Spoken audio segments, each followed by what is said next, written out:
আসসালামু আলাইকুম my lovely viewers, কেমন আছেন সবাই?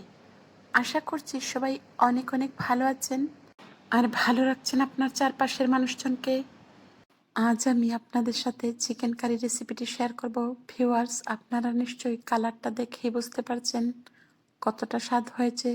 ভিউয়ার্স, আজকে আমি খুব সহজভাবে চিকেন কারি রেসিপিটি আপনাদের সাথে শেয়ার করেছি। আশা করছি আপনাদের ভালো লাগবে। আর আমার এই রেসিপি যদি আপনাদের ভালো লেগে থাকে তাহলে অবশ্যই আমার চ্যানেলে যারা নতুন, প্লিজ আমার চ্যানেলটি সাবস্ক্রাইব করে নেবেন আর নোটিফিকেশন বেলটি অন করে দিবেন পরবর্তী আপডেট পাওয়ার জন্য। আর ইতিমধ্যে যারা সাবস্ক্রাইব করে নিয়েছেন তাদেরকে জানাই আমার চ্যানেলের পক্ষ থেকে অসংখ্য অসংখ্য ধন্যবাদ।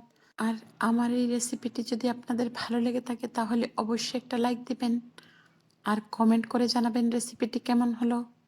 সো ভিউয়ার্স, আমি আজকে কোনো উপকরণ দেখাবো না, সরাসরি রান্নাতে চলে যাব। সো ভিউয়ার্স, রান্নাটি শুরু করার আগে শুধু একটাই কথা বলতে চাই, আপনারা কোনো কিছু স্কিপ করবেন না, এতে করে আপনাদের বুঝতে সুবিধা হবে।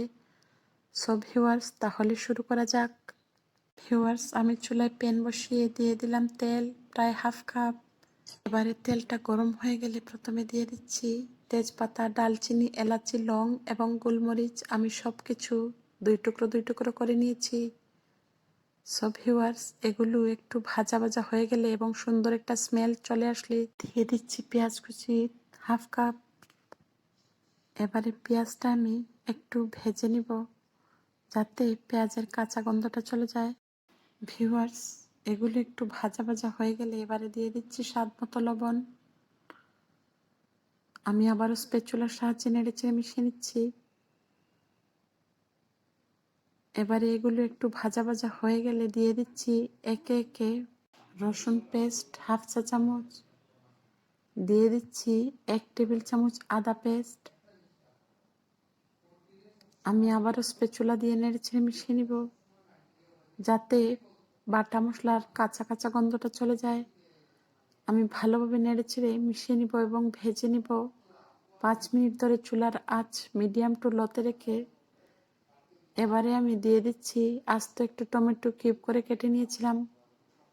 ভিউয়ার্স, আমি খুব সহজভাবে আপনাদেরকে দেখিয়ে দিচ্ছি, আপনারা আমার প্রতিটি স্টেপ লক্ষ্য রাখুন। এবারে আমি দিয়ে দিচ্ছি বড় একটি চামচে করে পেঁয়াজ পেস্ট। আমি এখানে প্রায় 1/3 কাপ পেঁয়াজ পেস্ট দিলাম। দিয়ে দিচ্ছি হলুদের গুঁড়া হাফ চা চামচ, মরিচের গুঁড়া 1 চা চামচ। এবারে দিয়ে দিচ্ছি ধনিয়া গুঁড়া 1 চা চামচ। আমি স্প্যাচুলার সাহায্যে নেড়েচেড়ে মিশিয়ে নিব। এবারে ভালোভাবে মেশানো হয়ে গেলে যাতে মশলাতে পুড়া লেগে না যায় দিয়ে দিব প্রায় হাফ কাপ পানি এবং চুলার আঁচ মিডিয়াম টু লোতে করে আমি ঢেকে রেখে দেব 5 মিনিটের জন্য। ভিউয়ার্স, আমি নেড়েচেড়ে মিশিয়ে নিচ্ছি। এবারে ঢেকে রেখে দিলাম 5 মিনিটের জন্য। ফিরে আসলাম 5 মিনিট পর। দেখুন ভিউয়ার্স, আমার মশলার পানিটা শুকিয়ে গেছে। আমি স্প্যাচুলা দিয়ে নেড়েচেড়ে মিশিয়ে নিচ্ছি এবং গ্রেভিটা কতটা ঘন হয়ে গেছে আপনারা নিশ্চয়ই দেখেই বুঝে নিয়েছেন। এবারে আমি ধুয়ে পরিষ্কার করে রাখা চিকেন পিসগুলো দিয়ে দিচ্ছি। এইখানে প্রায় 1.5 কেজি মুরগের মাংস আছে। ভিউয়ার্স, এটি দেশীয় মুরগ। আমি স্প্যাচুলার সাহায্যে নেড়েচেড়ে মিশিয়ে নিচ্ছি। সো ভিউয়ার্স, এরকম একটি পারফেক্ট চিকেন কারি খেতে চাইলে অবশ্যই আমার প্রতিটি স্টেপ লক্ষ্য রাখবেন। আমি ভালোভাবে নেড়েচেড়ে মিশিয়ে নিচ্ছি এবং যাতে মশলাটা ভালোভাবে লেগে যায় সেজন্য ঘুরিয়ে ঘুরিয়ে স্প্যাচুলার সাহায্যে নেড়েচেড়ে মিশিয়ে নিলাম।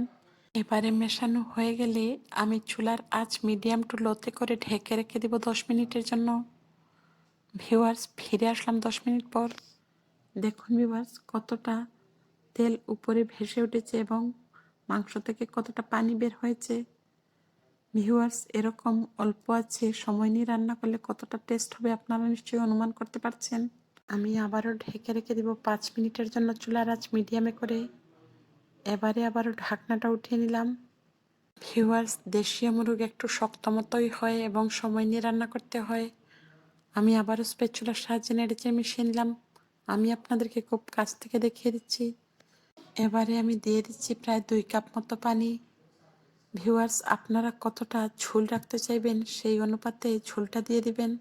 ভিউয়ার্স, আমার মাংসটা 50% সিদ্ধ হয়েছে, সেজন্য আমি একটু ঝোল বেশি করে দিলাম। সো ভিউয়ার্স, যারা যেরকম ঝোল রাখতে চাইবেন সেই অনুপাতে ঝোলটা দিয়ে দিবেন। আমি আবারও ঢেকে রেখে দিব চুলার আঁচ লোতে করে 20 মিনিটের জন্য। সো ভিউয়ার্স, ফিরে আসলাম 20 মিনিট পর। দেখুন ভিউয়ার্স, আমার তরকারিটা কতটা কালারফুল দেখাচ্ছে। সো ভিউয়ার্স, এবারে আমি সবশেষে দিয়ে দিলাম জিরের গুঁড়া 1 চা চামচ। আমি সবশেষে দিলাম যাতে সুন্দর একটা স্মেল থাকে। আমি স্প্যাচুলার সাহায্যে নেড়েচেড়ে মিশিয়ে নিচ্ছি। আমার রান্নাটা অলমোস্ট তৈরি হয়ে গেছে। ভিউয়ার্স, আমি চুলাটা বন্ধ করে ঢেকে রেখে দিব 10 মিনিটের জন্য, তারপর পরিবেশন করে নিব। এতে করে তেলটা উপরে ভেসে উঠবে। ভিউয়ার্স, আমি পরিবেশন করে নিলাম 10 মিনিট পর। দেখতে পাচ্ছেন নিশ্চয়ই কতটা কালারফুল এবং সুন্দর দেখাচ্ছে আমার চিকেন কারিটি। ভিউয়ার্স, আপনারা প্রতিটি স্টেপ লক্ষ্য রেখে রান্নাটি তৈরি করে দেখবেন কতটা স্বাদ হয়। সো ভিউয়ার্স, এরকম আরও নতুন নতুন রেসিপি পেতে এখন পর্যন্ত যারা আমার চ্যানেলটি সাবস্ক্রাইব করেননি, প্লিজ সাবস্ক্রাইব করে আমার পাশে থাকবেন।